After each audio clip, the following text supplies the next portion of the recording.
St. Martin's, Missouri, 2009. Yellow police tape snaps against bare branches like prayer flags in the wind. Leaves crunch underfoot as investigators move methodically through the forest. A child's pink sneaker lies half buried in the dirt, its bright color obscene against the browns and grays of October decay. For 48 hours, search teams had combed these woods.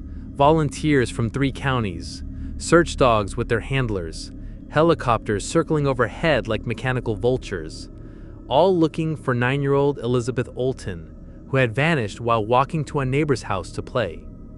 Then, 20 feet off the trail, they found the shallow grave. Inside lay Elizabeth, stabbed 7 times, strangled with her own shoelaces, discarded like unwanted trash in a hole barely 2 feet deep. The crime scene photos would haunt seasoned detectives for years, not just because of what was done to this child, but because of who did it. The person who led police to Elizabeth's body wasn't some drifter or registered sex offender. It wasn't a hardened criminal or desperate addict. It was a 15-year-old honor student with platinum blonde hair and a church-going grandmother, a girl who had planned this murder for days, digging the grave in advance, and writing about her excitement in a diary she kept hiding under her mattress. This is the disturbing true story of America's deadliest teenage girl. Alyssa Bustamante looked like any other Missouri teenager in 2009. Bright blue eyes, honor roll grades, popular enough to be homecoming princess at Jefferson City High School. She posted selfies on MySpace, went to church with her grandmother Karen, and babysat neighborhood kids for pocket money. Her friends knew her as funny, sarcastic, always ready with a joke. Teachers praised her intelligence. She played volleyball, sang in the school choir, and talked about becoming a teacher someday. In photos from that time, she's always smiling, wide, genuine grins that reached her eyes. The cracks in this perfect facade ran deeper than anyone realized. Alyssa's mother, Michelle, had battled drug addiction for years, cycling in and out of rehab and prison. Her father, Caesar, was serving time for assault. By age 13, Alyssa had already attempted suicide twice, slashing her wrists with razors she hid in her bedroom. She cut herself regularly, hiding the scars on their long sleeves and bracelets. Her MySpace profile, which adults never bothered to check, told a different story than her public persona. Dark poetry about death and pain. Photos of fresh cuts on her forearms. Comments about wanting to hurt people, to see what it would feel like. Her fascination with violence wasn't hidden. It was ignored. She watched suicide videos online for hours, downloaded images of mutilated bodies, wrote detailed fantasies about torture and murder in notebooks she kept stacked beside her bed. The signs were everywhere, screaming in silence, while the adults in her life saw only what they wanted to see. A troubled but manageable teenager who would grow out of this dark phase. Something shifted in Alyssa during the summer of 2009. The cutting wasn't enough anymore. The videos felt repetitive. The fantasies on paper had lost their thrill. She needed something more, something real. She didn't want revenge against anyone specific. Elizabeth Olton had done nothing wrong. The little girl was sweet, trusting, the kind of child who waved at neighbors and helped carry groceries. Alyssa didn't hate her. That was what made it so terrifying. She simply wanted to know what it felt like to take a life.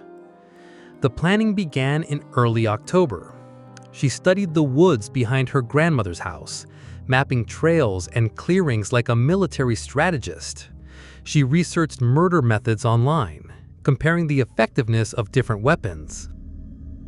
She practiced digging graves in remote spots, timing how long it took, how deep was deep enough. Her diary entries from this period read like a countdown to apocalypse. "I'm going to do it soon," she wrote on October 15th. "I can't wait much longer. The feeling is getting stronger every day." She drew diagrams of the woods, marked the location where she would bury the body, even sketched out different scenarios for luring a victim. The most chilling detail was her casualness about it all. Between murder plans, she wrote about homework assignments and friend drama. She complained about acne and wondered what to wear to school. The taking of a human life was just another item on her teenage to-do list, sandwiched between algebra homework and texting boys. October 21st, 2009, a Wednesday evening in suburban Missouri, Alyssa told her 9-year-old half-sister to ask Elizabeth Olton if she wanted to come over and play. Elizabeth, eager for friends and adventure, ran the 200 yards between their houses without telling her parents where she was going. Alyssa met Elizabeth at the back gate with a smile and a lie. She told the little girl they were going to the woods to build a fort, maybe catch some frogs in the creek. Elizabeth grabbed Alyssa's hand, chattering excitedly about school and her new kitten as they walked deeper into the forest. 20 minutes later, Elizabeth was dead. The attack was swift and brutal. Alyssa strangled Elizabeth first, then stabbed her 7 times in the chest with a kitchen knife she'd stolen from her grandmother's drawer. She dragged the small body to the pre-dug grave and covered it with leaves and dirt, working methodically in the fading daylight. When Elizabeth's parents called looking for their daughter, Alyssa volunteered to help search. She walked with the search parties, calling Elizabeth's name, posting concerned messages on Facebook. She even helped make missing person flyers, her face a mask of worry and innocence. That night, alone in her bedroom, Alyssa wrote in her diary with the same pen she'd used for homework. "I just fucking killed someone. I strangled them and slit their throat and stabbed them. Now they're dead. I don't know how to feel at the moment. It was amazing."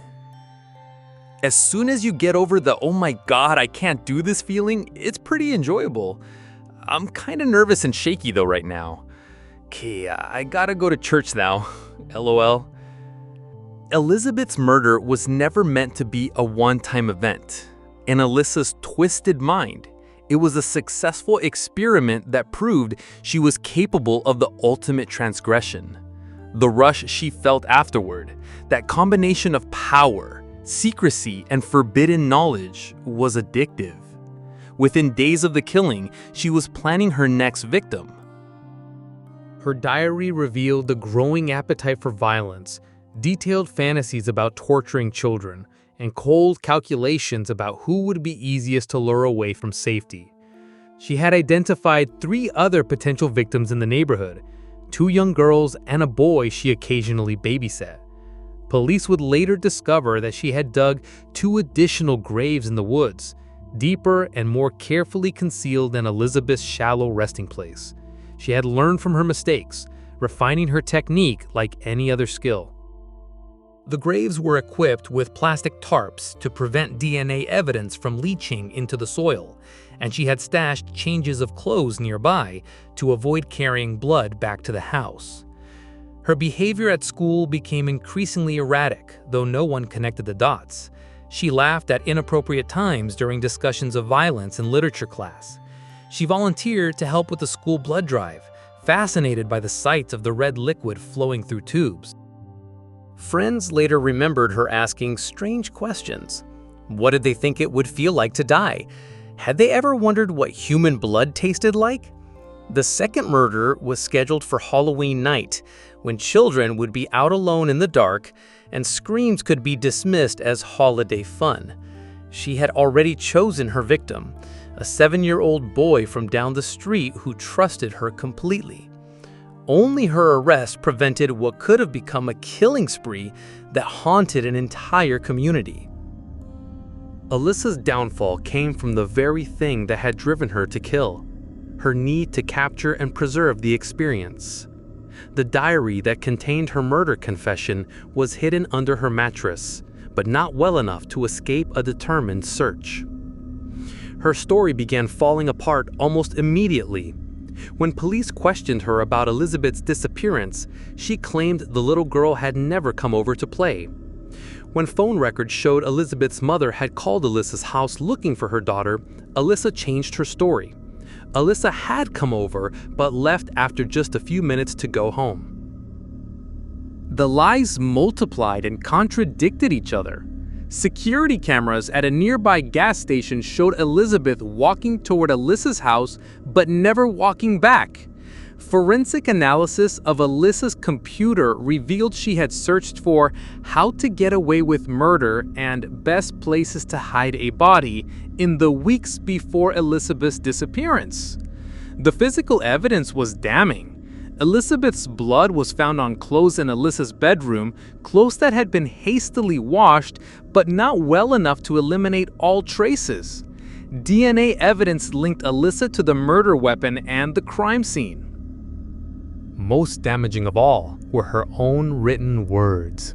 Pages and pages of detailed confessions, murder fantasies, and post-killing analysis that read like a psychopath's instruction manual.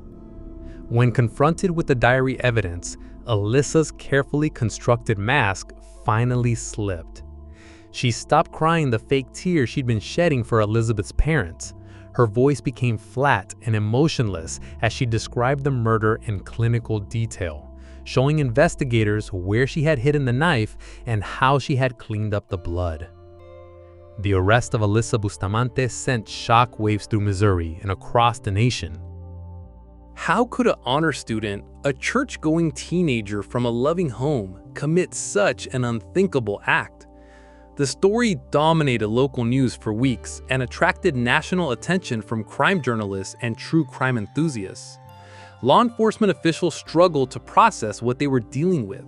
Sheriff's deputies who had worked the case described nightmares and sleepless nights. The lead investigator, a 20-year veteran of violent crimes, later said that Alyssa's calm demeanor during questioning was more disturbing than any confession he'd ever heard. Parents throughout St. Martin's and Jefferson City locked their doors for the first time in years. Children who had been allowed to play freely in the neighborhood were suddenly under constant supervision. The idea that a teenage girl could be a cold-blooded killer challenged everything the community thought they knew about safety and trust. Media coverage struggled to reconcile Alyssa's wholesome appearance with her horrific actions. Early reports focused on her troubled family background, attempting to find rational explanations for irrational behavior. Child psychologists appeared on talk shows to discuss warning signs parents should watch for, while legal experts debated whether a 15-year-old could truly understand the gravity of murder. The case became a touchstone for discussions about juvenile justice, mental health resources, and the influence of violent media on developing minds. However, none of these broader conversations could answer the central question that haunted everyone who learned about the case. How do you spot a monster hiding behind a child's smile? The interrogation room at the Jefferson City Police Department was cramped and windowless, fluorescent lights humming overhead as Alyssa Bustamante sat across from detectives in a plastic chair. Gone was the crying, hysterical teenager who had helped search for Elizabeth Alton. In her place sat someone disturbingly calm, almost bored by the proceedings. Detective Rice read her write slowly, clearly, making sure she understood that anything she said could be used against her in court. Alyssa nodded along impatiently, as if the formalities were keeping her from something more interesting. When asked if she wanted a lawyer present, she shrugged and said it didn't matter. They already had everything they needed anyway. The confession, when it came, was delivered in the same tone she might have used to describe her weekend plans. She walked detectives through the murder step by step, correcting their assumptions about timeline and method with the precision of someone recounting a favorite movie. When asked why she killed Elizabeth, her answer was chillingly simple. I wanted to know what it felt like. Detectives pressed her for more. Had she been abused? Was she on drugs? Did she hear voices telling her to kill? Alyssa seemed genuinely puzzled by their search for deeper meaning. She killed Elizabeth because she was curious about death. the same way someone might poke a dead animal with a stick or watch a horror movie. The act itself was the motivation. The most disturbing moment came when detectives showed her photos of Elizabeth's body at the crime scene. Alyssa studied them with clinical interest, pointing out details they had missed and explaining her reasoning for the placement of the wounds. She showed no remorse, no recognition that the photographs showed a real child who had died in terror and pain. When the interview concluded after 6 hours, Alyssa asked if she could have a soda and a sandwich. Murder, it seemed, had made her hungry. The Cole County Courthouse in Jefferson City had never seen anything like the Alyssa Bustamante trial. Media crews from across the country crowded the parking lot, while inside, every seat was filled with reporters, law enforcement officials, and community members seeking to understand how such evil could exist in their midst. Alyssa entered the courtroom looking nothing like the blonde teenager who had smiled in homecoming photos. Her hair was now dark brown, her face gaunt from months in juvenile detention. She wore the standard orange jumpsuit and shackles, but her demeanor remained eerily calm throughout the proceedings. The prosecution painted a picture of a calculating killer who had planned Elizabeth's murder for days, if not weeks. They presented the diary entries, the computer searches, the pre-dug graves as evidence of premeditation. The defense argued that Alyssa was a deeply troubled child whose mental illness had driven her to an unthinkable act, hoping for a verdict of not guilty by reason of insanity. On February 8, 2012, facing overwhelming evidence and the possibility of life without parole if convicted of first-degree murder, Alyssa accepted a plea bargain. She pleaded guilty to second-degree murder and armed criminal action, receiving a sentence of life in prison with the possibility of parole after 35 years. Elizabeth's family delivered victim impact statements that brought hardened court officers to tears. They spoke of a bright, loving child whose life had been cut short by senseless violence, of birthdays that would never come and milestones that would never be reached. Through it all, Alyssa sat motionless, showing no emotion as the family described their devastating loss.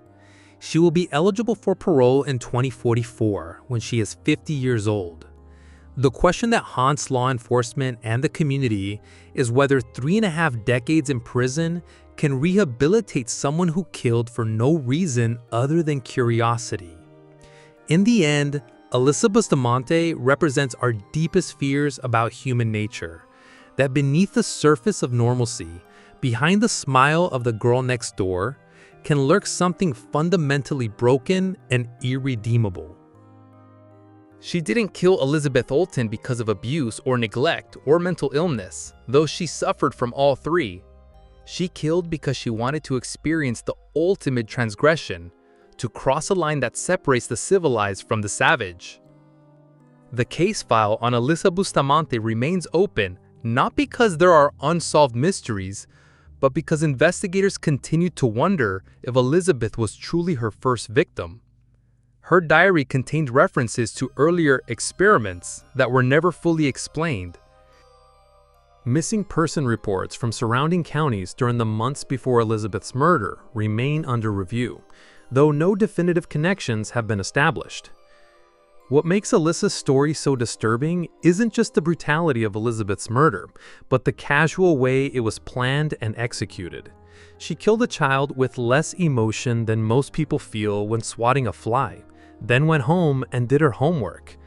Evil, it turns out, doesn't always announce itself with dramatic flourishes or obvious warning signs. Sometimes it wears a homecoming crown and gets good grades, and helps with the church bake sale. The woods behind Alyssa's grandmother's house have been cleared and developed into a subdivision. New families live there now. Children play in yards where search teams once combed for evidence. Life goes on, as it always does, but the questions remain. How many other Alyssas are out there, hiding behind ordinary faces? And next time, will we recognize the monster before it's too late? The scariest kind of evil is the kind that kills not out of hate, but boredom.